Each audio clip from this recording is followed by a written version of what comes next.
Orange Square. Fact check summary: North Carolina hunting dogs and trespass claims. Subscriber only content. Free preview. I am even going to show you the math. And I brought the receipts. Page facing up.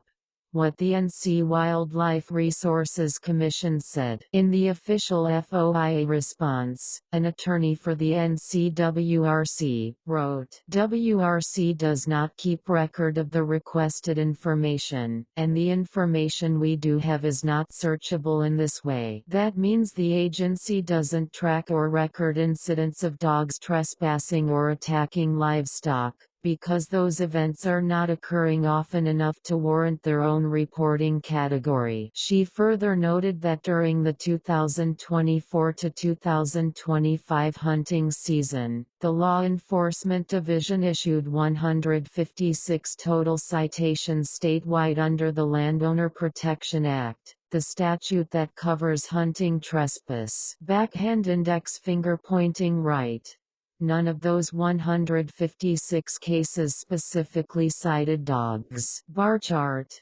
When you compare that to hunting license data, 654,251 hunting license holders in North Carolina, 156 trespass citations total, no mention of involved dogs. That's 0.024% of hunters statewide receiving any trespass citation, and 0% involving dogs. Police car revolving light. What that means. The anti-hound claim that houndsmen are constantly trespassing or their dogs are always running through people's land doesn't match the data. The state's own enforcement records, provided directly by the attorney for NCWRC, show, no evidence of dog-related trespass problems, no livestock attack records, and a tiny fraction of hunters receiving any trespass citation at all. Orange Square. Bottom line. Chart with downwards trend. Less than 1/25% of hunters were cited for trespass. Dog. Not one of those cases involved a dog. Scales.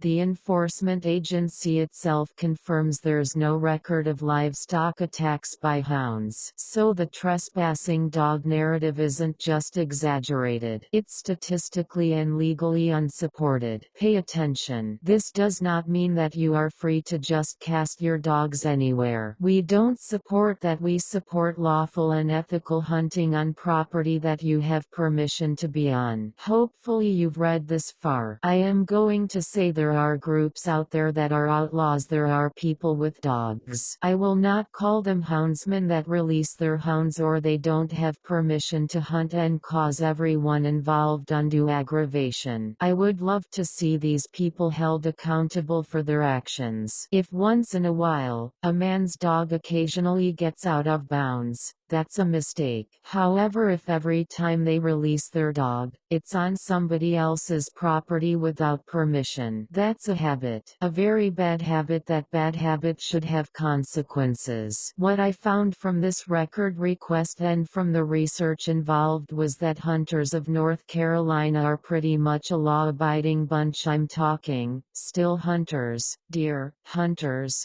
bear hunters, rabbit hunters, fox hunters, squirrel hunters. All hunters in the state of North Carolina are pretty much law-abiding, at least as far as the Landowner Protection Act is concerned. Because this percentage of citations is so low that mathematically it is nearly 0%. Enjoy this year's hunting season. Respect your neighbor. Help your neighbor if you can, and always remember, don't shoot hunting dogs.